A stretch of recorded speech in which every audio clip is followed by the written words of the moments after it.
اگلا سوال ہے جی، کیا سیدنا خضر، یہ لفظ خضر ہے، گمبر خضرا بھی ہم اردو میں بولتے ہیں، سبز گنبد، خضر سبز، سیدنا خضر علیہ السلام آج بھی زندہ ہیں اور لوگوں کی رہنمائی فرماتے ہیں، اور یہ بھی سنا ہے کہ پانی پر ان کی حکومت ہے اور دجال کے مقابلے پر وہ شہید بھی ہوں گے، کیا یہ درست ہے؟ اگر ہے تو حوالہ بھی بتا دیں۔ یہ حوالہ تو میرے بھائی اس سے لیں جس نے یہ جھوٹ بولا ہے، ہم کیوں حوالہ بتائیں؟ بالکل غلط ہے یہ کہ وہ آج کے دور میں کوئی زندہ ہیں۔ قصہ موسیٰ اور خضر علیہ السلام قرآن حکیم میں حضرت خضر علیہ السلام، خضری لفظ اردو میں بولا ہے، چونکہ چل رہا ہے اس لیے میں یہی بول رہا ہوں، ان کے حوالے سے قرآن حکیم میں ایک قصہ موجود ہے سورۃ الکہف کے اندر کہ حضرت موسیٰ علیہ السلام کی ملاقات خضر علیہ السلام سے ہوتی ہے، اور پوری ڈیٹیل اس کی بخاری کے اندر آئی ہے، اس میں حضرت خضر کا نام بھی آیا ہے۔ قرآن میں صرف آیا کہ ہمارے بندوں میں سے ایک بندہ تھا، اس کا نام نہیں آیا، حدیث میں اس کا نام آیا خضر۔ ایک بھرے مجمع میں حضرت موسیٰ علیہ السلام سے سوال ہوا کہ اس وقت سب سے بڑا عالم کون ہے، تو ان کی زبان سے نکل گیا کہ میں ہوں۔ ٹیکنیکلی جملہ کوئی غلط نہیں تھا، لیکن اللہ تعالیٰ کو اس حوالے سے پسند نہیں آیا کہ ایک پیغمبر کو انکساری سے کام لینا چاہیے، اس کو کہنا چاہیے سب سے بڑا عالم اللہ ہے۔ پھر نبی موسیٰ علیہ السلام کو اللہ تعالیٰ نے وحی کی کہ میں پھر تمہیں ایسے بندے سے ملاقات کراتا ہوں جس کو ہم نے کچھ ایسے علوم دیے جو تمہارے پاس نہیں ہیں، اور اس میں الفاظ ہیں کہ موسیٰ علیہ السلام سے جب وہ بندہ ملتا ہے، بڑا لمبا ہے، آپ یوٹیوب پہ جا کے لکھیں قصہ موسیٰ و خضر تو وہ پورا واقعہ کھل جائے گا۔ ابھی میرا مقصد وہ واقعہ بیان کرنا نہیں ہے، میں اس کوسچن کو اٹیچ کرنے جا رہا ہوں۔ تو حضرت خضر علیہ السلام نے کہا موسیٰ، کچھ علوم اللہ نے آپ کو ایسے سکھائے ہیں جو مجھے نہیں سکھائے اور نہ میری وہ ضرورت ہے، اور کچھ مجھے ایسے سکھائے جو آپ کو نہیں سکھائے اور نہ وہ آپ کی ضرورت ہے۔ اس سے یہ بات پتہ چل گئی کہ حضرت خضر علیہ السلام پیغمبر تھے، کیونکہ غیر پیغمبر پیغمبر کا استاد نہیں ہو سکتا، یہ تو اجماعی عقیدہ ہے مسلمانوں کا۔ ایون فرشتے بھی جو پیغمبروں کو آ کے سکھاتے ہیں وہ فرشتوں کے پیغمبر ہوتے ہیں اور نان پیغمبر نہیں ہوتے ہیں۔ جبرائیل علیہ السلام پیغمبر ہے جو نبی صلی اللہ علیہ وسلم کو آ کے قرآن سکھاتے تھے، اللہ تعالیٰ کی وہی بھیجتے تھے۔ تو اس میں وہ واقعہ آتا ہے کہ وہ پھر ان کے ساتھ سفر پہ چل نکلتے ہیں، اس کے اینڈ پہ کہتے ہیں یہ وہ چیز ہے جو اللہ تعالیٰ نے مجھے بتائی ہے، یہ میں نے اپنی مرضی سے نہیں کیا، یہ الفاظ ہیں قرآن کے۔ تو سر یہ جو جملہ ہے کہ یہ میں نے اپنی مرضی سے نہیں کیا، یہ پیغمبر کے علاوہ کوئی بول سکتا ہے؟ یا کوئی پیغمبر بول سکتا ہے یا کوئی فرشتوں کا پیغمبر؟ اگر کوئی اور بولے گا تو پھر ہم اسے غلام احمد قادیانی اور مسلمہ کذاب کی لسٹ میں لا کے کھڑا کریں گے، جو کہے گا کہ مجھے اللہ نے اس کا حکم دیا ہے کہ میں یہ کروں، کوئی اسپیسیفک کام۔ ایک تو اللہ نے قرآن میں حکم دیا، وہ تو ہر مسلمان کہہ سکتا ہے مجھے اللہ نے قرآن میں حکم دیا ہے نماز پڑھنے کا، لیکن ایک اسپیسیفک کام کا تو ظاہر ہے وہ تو دعویٰ نبوت ایک اعتبار سے کر رہا ہے، وہ جھوٹا ہے۔ تو یہ اس چیز کا ثبوت ہے کہ وہ پیغمبر تھے نمبر ایک۔ یہ جو صوفیاء کے ہاں آیا کہ وہ ولی تھے، اور وہ ڈاکٹر طلعت قادری صاحب کا میں کلپ سن رہا تھا، وہ کہتے ہیں ولی کے پاس نبی کو بھیجا سیکھنے کے لیے، نعوذ باللہ۔ یعنی اب عصمت انبیاء کسی کو نہیں خیال آئی کہ آپ ایک نبی کو ولی سے سیکھنے کے لیے بھیج رہے ہیں، وہ ولی ہے ہی نہیں تھا، وہ نبی ہے، کیونکہ وہ اینڈ پہ کہہ رہا ہے کہ میں نے اپنی مرضی سے نہیں کیا بلکہ یہ میں نے اللہ تعالیٰ نے جو مجھے وحی کیا تھا اس کے ذریعے سے کیا۔ ٹھیک ہو گیا جی؟ بہرحال اور یہ کہنا پانیوں پہ حکومت ہے، یہ پانی انہوں نے نکال دیا وہ قرآن سے، چونکہ وہ دو سمندروں کے ملنے کی جگہ پہ ملے تھے تو اس سے انہوں نے کہہ دیا وہ پانیوں پہ حکومت ہے۔ اگو پھر سٹوری بنانے تھے ساڑی قوم ہے نا، 10 انہوں نے پکڑا دے، 10 3 0 لگا کے 10,000 بنا دیں گے، اور کہیں پہ ان کو لاکھ بھی نظر آئے نا، ان کو 5 کے 5 صفریں اڑتے نظر آ جائیں گے، وہ ان کو ایک بھی نہیں نظر آئے گا اگر وہ دوسرا ہوگا۔ یہ تو ہماری قوم کی ایک مینٹالٹی ہے۔ تو پانیوں پہ حکومت ہے، کوئی پانی پہ حکومت نہیں ہے میرے بھائی، پانی ہو خشکی ہو، قرآن تو پورا کہتا ہے ہماری حکومت ہے۔ قرآن نے تو کہا کوئی فرشتہ بھی کوئی مددگار نہیں اللہ کا کسی حکومت میں، ٹھیک ہے نا جی؟ نہ کوئی کمزوری کی وجہ سے اس کے ساتھ کوئی اٹیچ ہے، نعوذ باللہ۔ یہ تو عقیدہ کفر ہے کہ کسی کی اس طریقے سے حکومت مانی جائے۔ باقی رہا ڈیوٹی لگانا، ڈیوٹی قرآن و سنت میں کوئی ثابت نہیں ہے، یہ بالکل جھوٹ ہے۔ رہا یہ دجال کے مقابلے پہ ان کا شہید ہونا، یہ صحیح مسلم میں راوی کے الفاظ ہیں کہ وہ جو ایک شخص دجال کے مقابلے پہ کھڑا ہوگا اور کہے گا تو دجال ہے، جھوٹا ہے، مجھے میرے نبی کی حدیث پہنچی ہے، تو وہ دجال اس کے 2 ٹکڑے کر کے اس ٹکڑوں کے درمیان چلے گا، دوبارہ اسے زندہ کر دے گا اور پھر کہے گا کہ اب تو مجھے مان۔ وہ کہے گا مجھے تو یقین آ گیا کہ نبی علیہ السلام کی حدیث پہنچی تھی مجھے کہ تو کذاب ہے۔ تو اس کے بعد اس کو دوبارہ وہ قتل نہیں کر سکے گا. آپ صلی اللہ علیہ وآلہ وسلم فرماتے ہیں وہ اس وقت روئے عرض پہ سب سے بہترین شہید ہوگا, مطلب زندہ ہونے کے بعد بھی وہ شہید ہی شمار کیا جائے گا, اس نے اعلان حق بلند کیا, جو مستدرک للحاکم میں صحیح سند کے ساتھ حدیث ہے کہ سید الشہداء حمزہ ابن عبد المطلب ہے, یا پھر وہ شخص بھی سید الشہداء ہے جو جابر حکمران کے سامنے کلمہ حق بلند کرے حتیٰ کہ اسے شہید کیا جائے. اسی تحت ہم حضرت حسین کو بھی سید الشہداء کہتے ہیں, اور دجال کے خلاف جو کھڑا ہوگا وہ بھی سید الشہداء ہوگا. ہر زمانے میں سید الشہداء کھڑے ہوئے ہیں الحمدللہ. تو اس کے آگے مسلم شریف میں الفاظ ہیں کہ وہ امام مسلم کا شاگرد کہتا ہے وقیلا, اور کہا جاتا ہے کہ وہ خضر ہوں گے. حدیث کے الفاظ نہیں ہیں, یہ وہی ہے سن سنا کے سنی ٹنی. وہ کہتا ہے کہ لوگوں میں یہ مشہور ہے, سند بیان نہیں ہے.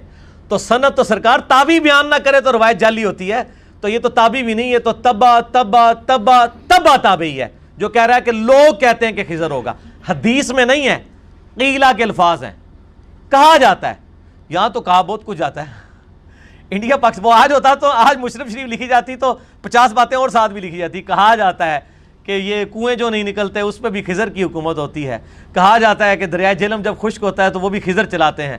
کہا جاتا ہے کہ یہ جو سمندر کا جو پانی کراچی والا ہے وہ خضر نے روکا ہوا ہے. یہ تو کہا جاتا ہے, تو ابھی 50 باتیں اور ایڈ ہو جاتی ہیں اگر آج کے زمانے میں مسلم شریف ہوتی تو وہ مسلم شریف کے میں امام مسلم کے جو شاگرد ہیں ابو اسحاق, جنہوں نے امام مسلم سے مسلم شریف نقل کی ہے, انہوں نے بڑا انصاف کیا, سند نہیں بیان کی. انہوں نے کہا جاتا ہے, لوگوں میں مشہور ہے, اس کی کوئی سند نہیں ہے. اور یہ ان کو شرم کرنی چاہیے, یہ حضرت خضر کو ان کے مرتبے سے فارغ کرنا چاہتے ہیں. یہ بہت بڑا جملہ بول رہا ہوں میں, اس کو قرآن سے ثابت کروں گا. یہ قرآن نے پہلے ہی فتویٰ دیا ہے. سنیں سورہ آل عمران, یہ آیات قرآن پڑھ کے دیکھیں نا. سر قرآن تو اسی لیے نہیں نا ڈائریکٹ پڑھنے دیتے, کہتے ہیں قرآن نہیں ڈائریکٹ پڑھنا آپ گمراہ ہو جاؤ گے. تو میں نے چونکہ یہ آیتیں پڑھ لی ہوئی ہیں تو ان کی نظر میں گمراہ ہو چکا ہوا ہوں, لیکن کیا کروں. سورۃ الاعراف میں آتا ہے کہ جو گمراہ ہوتے ہیں نا ان کو ہدایت کا راستہ گمراہی کا راستہ نظر آتا ہے, اور جو گمراہی کا راستہ ہے وہ ہدایت کا راستہ. سنیں اعوذ باللہ من الشیطان الرجیم بسم اللہ الرحمن الرحیم. وَإِذْ أَخَذَ اللَّهُ مِيثَاقَ النَّبِيِّينَ سورہ آل عمران آیت نمبر 81 82, یہ 2 آیات ہیں. اور وہ وقت یاد کرو جب ہم نے تمام نبیوں سے یہ عہد لیا تھا, لما آتیتکم من کتاب و حکمہ, جب کبھی بھی میں تمہیں اپنی آیتیں کتاب اور حکمت یعنی نبوت دوں, ثم جاءکم رسول مصدق لما معکم, اس کے بعد تمہاری زندگی میں کوئی اور رسول آ جائے جو تمہاری کتاب کی تصدیق کرنے والا ہو, لَتُؤْمِنُنَّ بِهِ وَلَتَنْصُرُنَّهُ, تو تم نے ضرور اس رسول پر بھی ایمان لانا ہے اور اس کی مدد بھی کرنی ہے. یعنی اللہ تعالیٰ فرمایا جب میں تمام نبیوں کی روحوں سے میں نے عہد لیا تھا کہ جب میں کسی کو نبی بنا کے بھیجوں, کتاب دے کے بھیجوں, اور اس کے بعد میں اس کی زندگی میں کوئی اور رسول بھیج دوں, تو اب اس کی ذمہ داری ہے کہ ایک دوسرے کی مدد کریں اور ایک دوسرے پہ ایمان لائیں. جس طرح کہ حضرت یحییٰ علیہ السلام نے عیسیٰ علیہ السلام کی تصدیق کی, ایک ہی زمانے میں دونوں ہوئے نا. حضرت شعیب علیہ السلام, موسیٰ علیہ السلام, اور بھی اس طرح پیغمبر,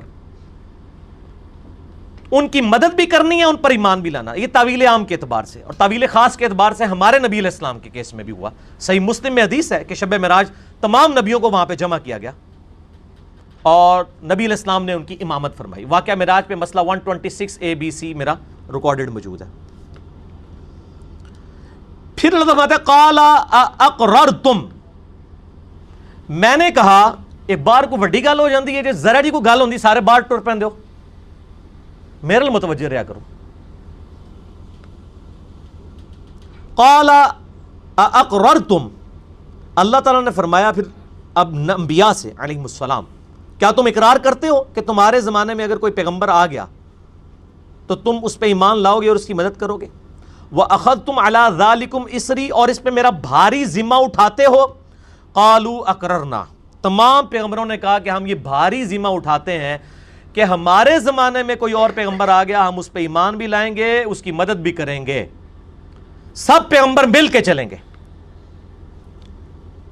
قَالُوا أَقْرَرْنَا, سب نے کہا اقرار ہے. قَالَ فَاشْهَدُوا, تو اللہ نے فرمایا آپ گواہ ہو جاؤ ایک دوسرے پر کہ تم سب نے یہ وعدہ کیا. وَأَنَا مَعَكُمْ مِنَ الشَّاهِدِينَ, اور میں بھی گواہوں کے ساتھ تم میں شامل ہوں. میں بھی گواہ ہوں کہ تم تمام نے یہ عہد مجھ سے کیا ہے کہ ایک پیغمبر نے دوسرے پیغمبر کے زمانے میں اس کی مدد کرنی ہے. اب یہ بات ختم نہیں ہوئی ہے، اگلی آیت بڑی سخت ہے.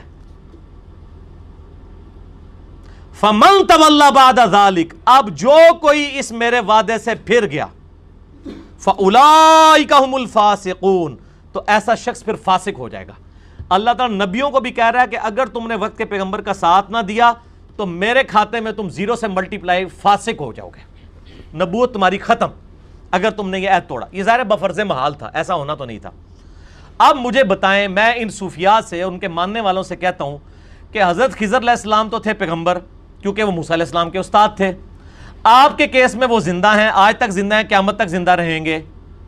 تو نبی علیہ السلام کے ساتھ غزوہ بدر میں کہیں شامل ہوئے ہیں تو مجھے کوئی ضعیف روایت بتائیں. صحیح نہیں میں مانگتا، بہت بڑا چیلنج دے رہا ہوں، کوئی ضعیف ہی بتا دیں.